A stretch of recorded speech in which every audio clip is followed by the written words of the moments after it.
విశాఖపట్నం అభివృద్ధి దిశగా పరుగులు పెడుతుందని చెప్పుకోవచ్చు. ముఖ్యంగా కేంద్ర ప్రభుత్వం విశాఖ రీజియన్ను ఎకనామికల్ జోన్గా ప్రకటించిన తర్వాత అభివృద్ధి పరుగులెడుతుంది. పలు ఇంటర్నేషనల్, నేషనల్ ప్రాజెక్టులన్నీ కూడా విశాఖ కేంద్రంగానే వస్తున్నాయి. విశాఖ కేంద్రం అంటే భోగాపురం కేంద్రంగా అని చెప్పుకోవచ్చు. ఇక ఇటీవలనే రాష్ట్ర ప్రభుత్వం కూడా రాష్ట్ర వ్యాప్తంగా 3 జోన్లను వాణిజ్యపరంగా ఏర్పాటు చేసింది. అందులో విశాఖ జోన్ కూడా ఒకటి ఉంది. దీనికి సీనియర్ ఐఏఎస్ అధికారి యువరాజును కూడా ప్రత్యేక అధికారిగా నియమించింది. ఈ కోవలోనే ఈ ప్రాంతాన్ని ఏ ప్రాజెక్టులు ఎక్కడెక్కడ రావాలి, ఏ ప్రాజెక్టులని ఎక్కడ స్థలం కేటాయించాలి అనే అంశం పైన రాష్ట్ర ప్రభుత్వం ప్రత్యేకంగా దృష్టి సారించింది. ఇందులో భాగంగానే ఇప్పటికే నగరానికి వస్తున్న ఐటీ కంపెనీలకు భీమిలి పరిసర ప్రాంతాల్లో స్థలాలను కేటాయిస్తుంది. ఇతర పరిశ్రమలకు సంబంధించి వివిధ ప్రాంతాలను ఎంపిక చేస్తుంది. అలాగే ఫార్మాకు సంబంధించి ఇప్పటికే అచ్యుతాపురం ఈ ప్రాంతాల్లో సెజ్ ఉంది కాబట్టి ఆ ప్రాంతాలకు కేటాయిస్తుంది. ఈ నేపథ్యంలో రానున్న సంవత్సరాలలో విశాఖ కేంద్రంగా మొత్తం అటు శ్రీకాకుళం వరకు కూడా భారీ పరిశ్రమలు వచ్చే అవకాశం ఉందని భావిస్తున్నారు. ఇళ్లకు సంబంధించిన స్థలాల ధరలు కూడా పెద్ద ఎత్తున పెరిగే అవకాశం ఉందని భావిస్తున్నారు. ఇప్పటికే ముఖ్యమంత్రి చంద్రబాబు నాయుడు విశాఖ పర్యటన సందర్భంగా హెలికాప్టర్లో ఆయా ప్రాంతాలన్నింటినీ కూడా పరిశీలించారు. ముఖ్యంగా పోర్టులు, ఎయిర్పోర్టులు వస్తున్న నేపథ్యంలో ఆ చుట్టుపక్కల స్థలాలకు సంబంధించి పరిశీలన జరిగింది. అలాగే ఆర్థిక మండలిగా ప్రకటించిన నేపథ్యంలో టోటల్గా విశాఖ నగరం నుంచి ఇచ్చాపురం వరకు ఎక్కడెక్కడ ప్రాంతాలు ఉన్నాయి, ఆయా ప్రాంతాల్లో ఎటువంటి పరిశ్రమలను అభివృద్ధి చేయవచ్చు అనే అంశాలపైన ఇక్కడ ఉన్న స్థానిక నేతలు, సీనియర్ అధికారులతో కూడా ఆయన చర్చించారు. ఈ నేపథ్యంలో త్వరలోనే దీనికి సంబంధించి పరిశ్రమలను ఏ ప్రాంతాలకు కేటాయించాలనే అంశం పైన ఒక నిర్ణయం కూడా తీసుకునే అవకాశం ఉంది.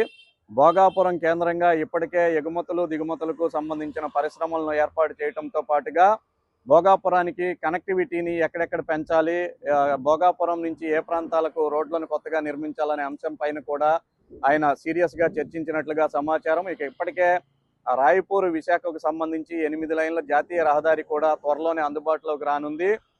ఈ రహదారి పూర్తయితే మొత్తం ఈ ఉత్తరాంధ్ర రూపురేఖలే మారతాయనే ఒక అభిప్రాయం కూడా పారిశ్రామిక వర్గాల్లో వ్యక్తమవుతుంది.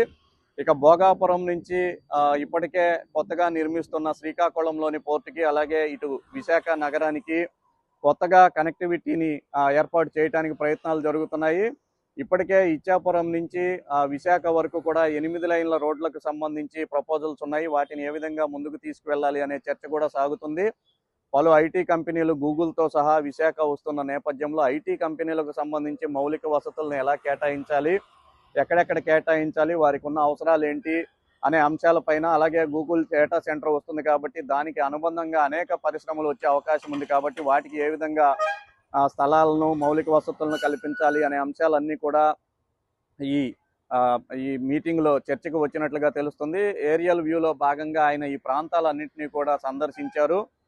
అక్కడే అధికారులకు కొంత దిశానిర్దేశం కూడా చేసినట్లుగా సమాచారం. మొత్తానికైతే కేంద్ర ప్రభుత్వం విశాఖ ప్రాంతాన్ని ఒక ఎకనామికల్ కారిడార్గా ప్రకటించిన నేపథ్యంలో ఇది భవిష్యత్తులో ముంబై, పూణే నగరాల మాదిరిగా డెవలప్ అవుతుందని అంచనా వేస్తున్నారు. అందుకు అనుగుణంగానే రాష్ట్ర ప్రభుత్వం కూడా ప్రభుత్వ పరంగా ఏం చేయాలనే అంశాలపైన దృష్టి సారించింది. కేంద్ర రాష్ట్ర ప్రభుత్వాలు సమన్వయంతో ఉన్నాయి కాబట్టి వాళ్ళు అనుకున్నట్లుగా జరిగితే సమీప భవిష్యత్తులోనే భోగాపురం కేంద్రంగా విశాఖ రూపురేఖలన్నీ కూడా మారే అవకాశాలు కనిపిస్తున్నాయి. ఇప్పటికే అమరావతితో పోల్చుకుంటే విశాఖ రీజియన్లో రియల్ ఎస్టేట్ కూడా ఊపందుకుంది. భూముల ధరలు కూడా ఆకాశాన్ని అంటుతున్నాయి.